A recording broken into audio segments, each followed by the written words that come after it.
ಇದು ಕರ್ನಾಟಕದ ಜನತೆಗೆ ಗುಡ್ ನ್ಯೂಸ್ ನೋಡಿ. ಇಷ್ಟು ದಿನ ಅಮೆರಿಕಾಗೆ ಹೋಗಬೇಕು, ಅಮೆರಿಕ ವೀಸಾವನ್ನ ಪಡಿಬೇಕು ಅಂತಂದ್ರೆ ದೂರದ ಹೈದರಾಬಾದ್ ಮತ್ತು ಚೆನ್ನೈಗೆ ಹೋಗಬೇಕಾಗಿತ್ತು. 2025 ಜನವರಿಯಿಂದ ನಮ್ಮ ಬೆಂಗಳೂರಿನಲ್ಲಿ ಅಮೆರಿಕನ್ ಕೌನ್ಸುಲೇಟ್ ಕಚೇರಿ ಆರಂಭ ಆಗ್ತಿದೆ. ಗ್ಯಾರಂಟಿ ಗ್ಯಾರಂಟಿ ಗ್ಯಾರಂಟಿ, ಇದು ಗ್ಯಾರಂಟಿ ನ್ಯೂಸ್, ಸುದ್ದಿ ಖಚಿತ, ನ್ಯಾಯ ನಿಶ್ಚಿತ. ನಮಸ್ತೆ ವೀಕ್ಷಕರೇ, ನಾನು ಅಖಿಲೇಶ್ ದಬ್ಬೇಕಟ್ಟೆ. ಇದು ಕರ್ನಾಟಕದ ಜನತೆಗೆ ಗುಡ್ ನ್ಯೂಸ್ ನೋಡಿ. ಇಷ್ಟು ದಿನ ಅಮೆರಿಕಾಗೆ ಹೋಗಬೇಕು, ಅಮೆರಿಕ ವೀಸಾವನ್ನ ಪಡಿಬೇಕು ಅಂತಂದ್ರೆ ದೂರದ ಹೈದರಾಬಾದ್ ಮತ್ತು ಚೆನ್ನೈಗೆ ಹೋಗಬೇಕಾಗಿತ್ತು. ಆದ್ರೆ ಇನ್ ಮುಂದೆ ಹಾಗ್ ಮಾಡೋದೇ ಬೇಡ. ಹೌದು, 2025 ಜನವರಿಯಿಂದ ನಮ್ಮ ಬೆಂಗಳೂರಿನಲ್ಲಿ ಅಮೆರಿಕನ್ ಕೌನ್ಸುಲೇಟ್ ಕಚೇರಿ ಆರಂಭ ಆಗ್ತಿದೆ. ಇದು ಸಂಸದ ತೇಜಸ್ವಿ ಸೂರ್ಯ ಅವರ ನಿರಂತರ ಪ್ರಯತ್ನಕ್ಕೆ ಸಿಕ್ಕಿರುವಂತ ಫಲ. ಈ ಬಗ್ಗೆ ಒಂದು ಇಂಟ್ರೆಸ್ಟಿಂಗ್ ಸ್ಟೋರಿ ಇಲ್ಲಿದೆ ನೋಡಿ. ಬೆಂಗಳೂರಿನಲ್ಲಿ ಅಮೆರಿಕ ಕೌನ್ಸುಲೇಟ್ ಕಚೇರಿ ಜನವರಿಯಲ್ಲಿ ಆರಂಭ ಆಗಲಿದೆ ಅನ್ನೋ ಗುಡ್ ನ್ಯೂಸ್ ಕರ್ನಾಟಕದ ಜನತೆಗೆ ಸಂತಸವನ್ನ ತಂದಿದೆ. ಇದುವರೆಗೂ ಅಮೆರಿಕ ವೀಸಾಕ್ಕಾಗಿ ಹೈದರಾಬಾದ್ ಅಥವಾ ಚೆನ್ನೈಗೆ ಹೋಗಬೇಕಾಗಿತ್ತು. ಆದ್ರೆ ಈಗ ಬೆಂಗಳೂರಿನಲ್ಲಿ ವೀಸಾ ಪಡೆಯಲು ಸಾಧ್ಯವಾಗುತ್ತೆ. ಬೆಂಗಳೂರಿನಲ್ಲಿ ಅಮೆರಿಕ ಕೌನ್ಸುಲೇಟ್ ಕಚೇರಿಯನ್ನ ತೆರೆಯಲು ತೇಜಸ್ವಿ ಸೂರ್ಯ ಅವರ ಸತತ ಪ್ರಯತ್ನಗಳು ಫಲ ನೀಡಿವೆ. ಇದು ನಗರದ ಐಟಿ ಉದ್ಯಮಕ್ಕೆ ಮತ್ತು ಜನರಿಗೆ ಅನುಕೂಲವಾಗುತ್ತೆ. ಇಷ್ಟು ದಿನಗಳ ಕಾಲ ಅಮೆರಿಕದ ವೀಸಾವನ್ನ ಪಡೆಯಲು ಕರ್ನಾಟಕದ ಜನತೆ ಹೈದರಾಬಾದ್ ಅಥವಾ ಚೆನ್ನೈಗೆ ಹೋಗಬೇಕಾಗಿತ್ತು. ಇದು ಹೈರಾಣಾದ ಸಂಗತಿಯಾಗಿತ್ತು. ಆದ್ರೆ ಇನ್ ಮುಂದೆ ಹೈದರಾಬಾದ್ ಅಥವಾ ಚೆನ್ನೈಗೆ ತೆರಳುವ ಅವಶ್ಯಕತೆ ಇಲ್ಲ. ಬೆಂಗಳೂರಿನಲ್ಲಿ ಅಮೆರಿಕದ ವೀಸಾ ಸಿಗುತ್ತದೆ.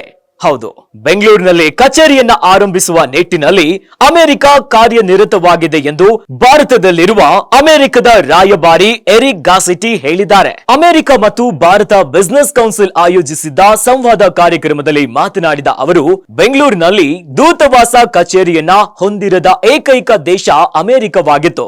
ಆದ್ರೆ ಈಗ ಕಚೇರಿ ಸ್ಥಾಪನೆಗೆ ನಾವು ಶ್ರಮಿಸುತ್ತಿದ್ದೇವೆ ಅಂತ ಹೇಳಿದ್ರು. ಇನ್ನು ಬೆಂಗಳೂರಿನಲ್ಲಿ ಕೌನ್ಸುಲೇಟ್ ಕಚೇರಿ ಆರಂಭ ಆಗ್ತಿರುವ ವಿಚಾರವಾಗಿ ಬಿಜೆಪಿಯ ಸಂಸದ ತೇಜಸ್ವಿ ಸೂರ್ಯ ಸಂತಸವನ್ನ ವ್ಯಕ್ತಪಡಿಸಿದ್ದಾರೆ. ಬೆಂಗಳೂರಿನ ಜನರಿಗೆ ಇದು ಅತಿ ದೊಡ್ಡ ಸುದ್ದಿ.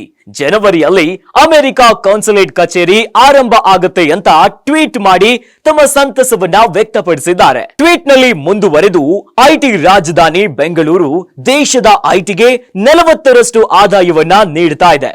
ಬೆಂಗಳೂರಿನ ಅನೇಕ ಜನರು ಮತ್ತು ಟೆಕ್ಕಿಗಳು ನಗರದಲ್ಲಿ ಅಮೆರಿಕ ವೀಸಾವನ್ನ ಪಡೆಯಲು ಚೆನ್ನೈ ಮತ್ತು ಹೈದರಾಬಾದ್ಗೆ ಹೋಗ್ತಾ ಇದ್ರು. ಆದ್ರೆ ಅಮೆರಿಕ ವೀಸಾವನ್ನ ಪಡೆಯಲು ಚೆನ್ನೈ ಮತ್ತು ಹೈದರಾಬಾದ್ ಹೋಗುವುದು ತಪ್ಪಿಸಿ ಬೆಂಗಳೂರಿನಲ್ಲಿ ಕೌನ್ಸುಲೇಟ್ ಕಚೇರಿ ಆರಂಭಿಸುವುದು ಸಂಸದನಾಗಿ ನನ್ನ ಗುರಿಯಾಗಿತ್ತು ಅಂತ ಹಂಚಿಕೊಂಡಿದ್ದಾರೆ. ಇದರ ಜೊತೆಯಲ್ಲಿ 2020ರಲ್ಲಿ ಆಗಿನ ಯುಎಸ್ ರಾಯಭಾರಿ ಕೆನ್ವಿತ್ ಜಸ್ಟರ್ ಅವರೊಂದಿಗೆ ಭಾರತ ಯುಎಸ್ ಸಂಬಂಧ ಮತ್ತು ಬೆಂಗಳೂರಿನಲ್ಲಿ ಕೌನ್ಸುಲೇಟ್ ಕಚೇರಿ ತೆರೆಯುವ ಬಗ್ಗೆ ಪ್ರಸ್ತಾಪಿಸಿದೆ. ಸತತ ಪ್ರಯತ್ನಗಳ ನಂತರ ಮತ್ತು ಪ್ರಧಾನಿ ನರೇಂದ್ರ ಮೋದಿ ಅವರ 2023ರ ಯುಎಸ್ ಭೇಟಿಯ ಸಮಯದಲ್ಲಿ ಅಲ್ಲಿ ನಡೆದ ಮಾತುಕತೆಯಿಂದ ಬೆಂಗಳೂರಿನಲ್ಲಿ ದೂತಾವಾಸ ಕಚೇರಿ ಆರಂಭವಾಗುತ್ತದೆ ಅಂತ ಹೇಳಿದ್ದಾರೆ. ಒಟ್ಟಲ್ಲಿ 2025 ಜನವರಿಯಿಂದ ಅಮೆರಿಕ ಕೌನ್ಸುಲೇಟ್ ಕಚೇರಿ ಬೆಂಗಳೂರಿನಲ್ಲಿ ಆರಂಭ ಆಗ್ತಿರೋದು ಕರ್ನಾಟಕದ ಜನತೆಗೆ ಒಂದು ಗುಡ್ ನ್ಯೂಸೇ ಹೌದು. ಐಟಿ ನಗರದ ಜನತೆಗೆ ಕೊನೆಗೂ ಗುಡ್ ನ್ಯೂಸ್ ಸಿಕ್ಕಿದೆ. ಬಹುಕಾಲದಿಂದ ಬೆಂಗಳೂರಿನಲ್ಲಿ ಅಮೆರಿಕನ್ ಕೌನ್ಸುಲೇಟ್ ಕಚೇರಿ ಓಪನ್ ಆಗ್ಬೇಕು ಅನ್ನೋದು ಅನೇಕ ಜನರ ಆಶಯ ಆಗಿತ್ತು. ಇನ್ನು ಈಗ ಜನವರಿಯಿಂದನೇ ಆರಂಭ ಆಗ್ತಾ ಇದೆ. ಈ ಮೂಲಕ 4 ರಿಂದ 5 ಲಕ್ಷ ಜನತೆಗೆ ಅನುಕೂಲ ಆಗುತ್ತೆ. ಇನ್ನಷ್ಟು ಸುದ್ದಿಗಳಿಗಾಗಿ ನೋಡ್ತಾ ಇರಿ ಗ್ಯಾರಂಟಿ ನ್ಯೂಸ್. ಗ್ಯಾರಂಟಿ ನ್ಯೂಸ್, ಸುದ್ದಿ ಖಚಿತ, ನ್ಯಾಯ ನಿಶ್ಚಿತ.